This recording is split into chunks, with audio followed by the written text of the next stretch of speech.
You know that feeling. Your to-do list is just huge, and somehow half the items feel like they weren't even yours to begin with. Like you're juggling everyone else's stuff too. Oh, absolutely. That sense of overload, it often signals something subtle going on in how we manage. And today, we're diving into a concept that really shines a light on this management time and this great metaphor of the monkey on the back. Exactly. We're tackling a real classic here, the Harvard Business Review article, Management Time, Who's Got the Monkey, by Onken and Wass. I mean, this piece has stuck around for decades for a good reason. It really has. It just nails a core management challenge. And its ideas are just as relevant now, maybe even more so. Right. So our goal in this deep dive is to pull out the essential wisdom, the practical steps in the article for you. We want to help you see where your time really goes, how to, get some control back and actually empower your team. Okay, so let's dig in. The article starts by breaking down management time. 3 categories, right? First one, boss-imposed time.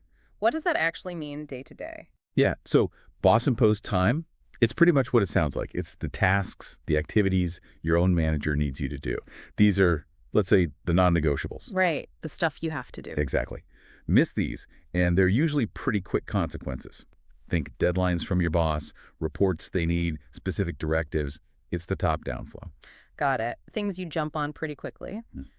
Okay, then there's system-imposed time. What falls under that? System-imposed time, this is more about requests from your peers, colleagues across the organization. They need your input, your support. Collaboration stuff. Precisely. It's not a direct order from your boss, but it's crucial for things to run smoothly, for projects involving multiple teams.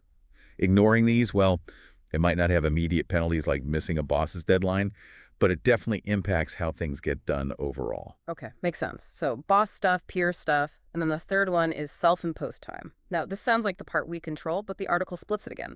It does, and this is key. Self-imposed time is, in theory, stuff you originate or agree to do. But a huge chunk of it often gets eaten up by what they call subordinate imposed time. Okay. So that's time spent on your team's issues. Exactly. Time taken up by problems or tasks brought to you by your direct reports. What's left over after all that is your discretionary time. And that's the goal, more discretionary time. That's the holy grail, really. Your own space to think, plan, be proactive. So the idea is you need to minimize that subordinate imposed time to free up more discretionary time. And having more discretionary time actually helps you handle the boss-imposed and system-imposed stuff better, too. Right, because you're not constantly reacting. You got it. Managers often don't realize just how much time they spend putting out fires for their team, which brings us to that fantastic metaphor. Monkey on the back. Yes. Let's talk about the monkey. What is it exactly? Okay, so think of the monkey as the next move. The problem, the task, whatever needs action. The article shows how easily this monkey can jump from a subordinate's back onto the managers during a seemingly normal conversation. How does it happen? Usually, it happens when a subordinate brings you a problem, but they don't bring a proposed solution or even a clear next step. And the manager, often wanting to be helpful, steps in and inadvertently takes ownership. Okay. The article gives some examples, right? Can you walk us through one? Sure. Let's take Jones. Jones comes to the manager and says, "We've got a problem."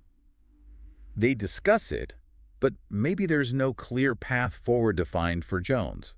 So the manager says something like, interesting point. Let me think about that and I'll get back to you. Right there. Bang. The responsibility for the next move just leaped onto the manager's back. Jones walks away lighter. Manager's got a new monkey. I see it. Trying to help, but ends up owning the problem. What's another common one? Okay, how about Johnson? Meeting ends. Manager says, "Okay, Johnson, send me a memo on that."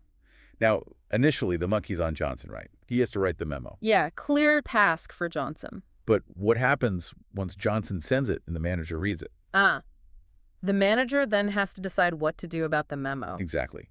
The next move, the monkey, subtly shifts back to the manager.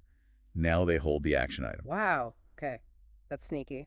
What about Smith and the PR proposal? Similar idea. Smith is working on a proposal. The manager says, "Just let me know if you need anything."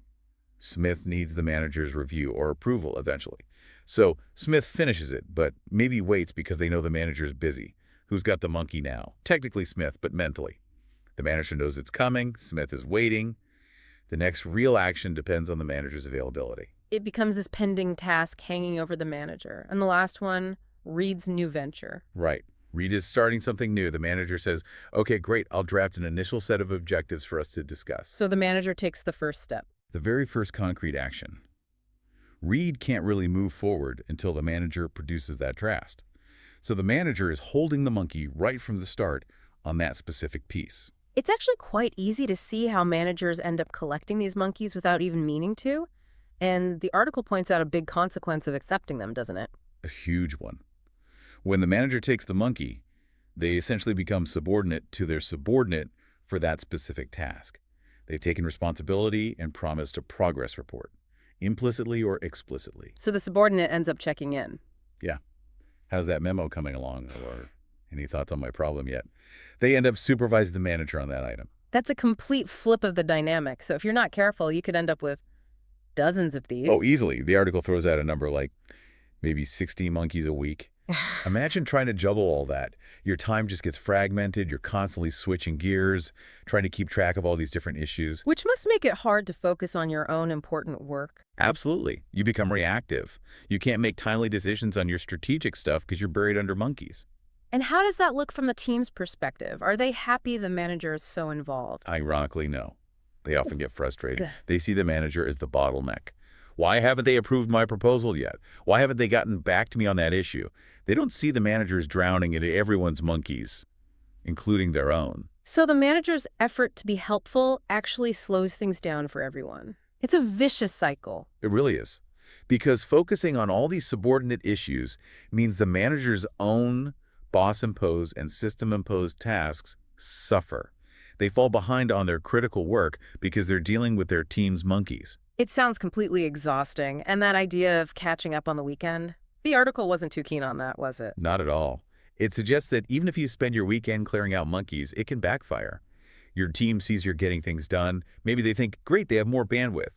And they just bring you more monkeys the next week. Oh, wow. So it just feeds the beast. Exactly. It's a treadmill you can't get off easily. Okay, so Monday morning arrives. The manager walks in, potentially facing a lineup of subordinates, monkeys at the ready. How do you break this cycle? What's the way out?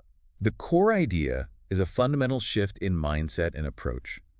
The manager has to stop instinctively accepting the monkey. The goal needs to be ensure the monkey leaves the office on the subordinate's back. So not grabbing it yourself. Right. Your role changes. You're not the fixer, you're the guide. You help the subordinate figure out their next move. Does the article give concrete ways to do that, like specific rules? Yes. It lays out some new ground rules for these conversations. The manager needs to communicate clearly, maybe saying something like, look, while I'm here to help you with this problem, it's never going to become my problem. That's pretty direct. It has to be. And follow it up with, when this meeting is over, the problem leaves this office exactly the way it came in on your back. Setting that expectation is critical. So the manager becomes more of a coach, a facilitator, asking questions instead of giving answers. Precisely. Helping the subordinate define the next step. What are you going to do next? By when? The manager provides support, expertise, guidance, but the action, the monkey, stays with the subordinate. What if the next step genuinely is something the manager needs to do? That can happen, sure, but it should be the exception, and importantly, it needs to be explicitly agreed upon together, not just assumed. And the outcome of all this? Less burden on the manager, obviously, but what else? The big thing is, initiative stays where it belongs with the subordinate. This frees up the manager, yes, but it also builds the subordinate's problem-solving skills, their confidence, their sense of ownership. It's about development, too. That leads nicely into the next part, the anatomy of managerial initiative. The article talks about different levels. Yeah, 5 levels. Think of it as a scale of proactivity. Level 1, the lowest, is wait until told. Basically doing nothing until instructed. Okay, passive. Very. Level 2 is ask what to do. Still reactive, waiting for instructions. Level 3 is recommend, then take resulting action. Getting better, right? Proposing something. Proactive. Level 4 is act, but advise at once. Taking action, but keeping the boss informed immediately. And level 5, the highest, is act on own, then routinely report. Full ownership, just reporting back as needed. And the message is managers should avoid the bottom levels, both for themselves and their team. Definitely. With your own boss, you don't want to be operating at level 1 or 2. You lose control. And crucially, with your subordinates, the goal is to essentially outlaw levels 1 and 2. Outlaw them. By not accepting work that comes in that way. You want them to come with recommendations, with proposed actions. You're pushing them towards level 3 or higher, towards developing what the article calls completed staff work. So every time a problem leaves the manager's office after one of these discussions, There needs to be a clear agreement. What level of initiative is the subordinate taking, and when is the next follow-up? That clarity is crucial. No ambiguity. which brings us to the care and feeding of monkeys. Sounds like practical rules to keep things on track. Exactly. 5 rules designed to protect that precious discretionary time. Rule 1. Monkeys should be fed by appointment only, Meaning, meaning the manager shouldn't be chasing down subordinates for updates. Schedule brief, regular check-ins. It keeps things efficient and respects everyone's time. okay. Rule 2. Keep the monkey population manageable, below your capacity to feed them. The article suggests if you're doing it right, each monkey check-in, the feeding, should only take maybe 5 to 15 minutes. Don't take on more than you can handle effectively. Makes sense. Rule 3. Monkeys should be fed face-to-face or by phone, not by mail or email, Oh, interesting. Why not email? because email often puts the ball back in the manager's court. You read the email, now what? The next move is often yours.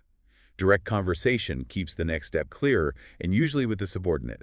Documentation can support it, but shouldn't replace the actual feeding. Got it. Rule 4. Every monkey needs an assigned next feeding time and an agreed-upon degree of initiative.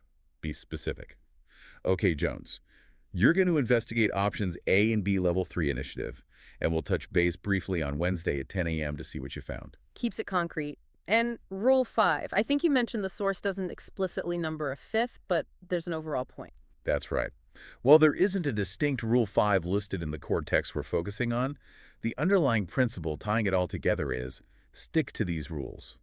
Violating them, letting monkeys wander, feeding them unscheduled meals via email, having too money that directly eats into your discretionary time. Consistency is key. Okay, so those are Onken's core ideas. But HBR also included commentary from Stephen R. Covey looking back at the article. What did he add? Yeah, Covey's perspective is valuable. He acknowledges how revolutionary Onken's ideas were, especially back then, with more command and control styles being the norm. He saw giving the monkey back as an early form of empowerment. But he felt things have moved on since then? He did. He basically said, look, empowerment is talked about a lot now, but just handing the monkey back isn't always enough. True empowerment, Covey argued, means making sure the subordinate has both the desire and the ability to handle it. Ah, so it's not just about delegation, but capability. Exactly. Yeah. You can't just dump a monkey on someone who isn't equipped or motivated to deal with it. That's not empowerment. That's just setting him up to fail, which means... It takes time, manager time. Yes.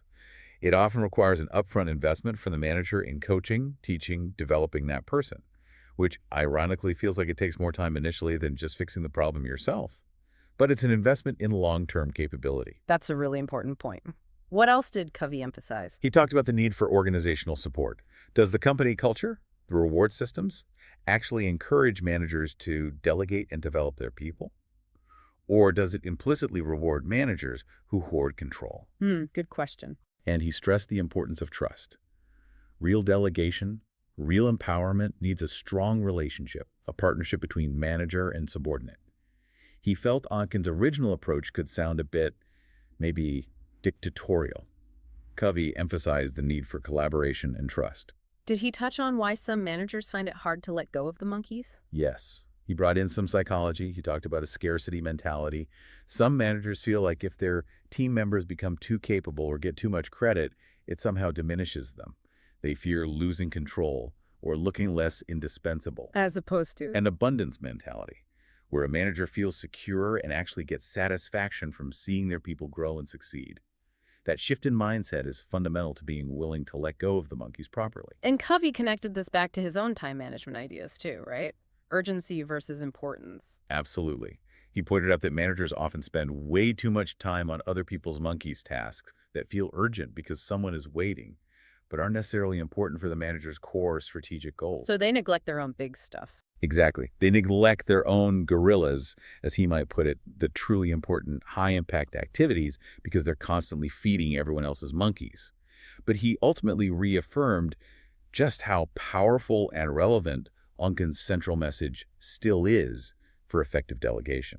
Okay, so pulling this all together, the big takeaway from this deep dive into management time, who's got the monkey, it really seems to be about empowerment, doesn't it? Consciously giving those monkeys back.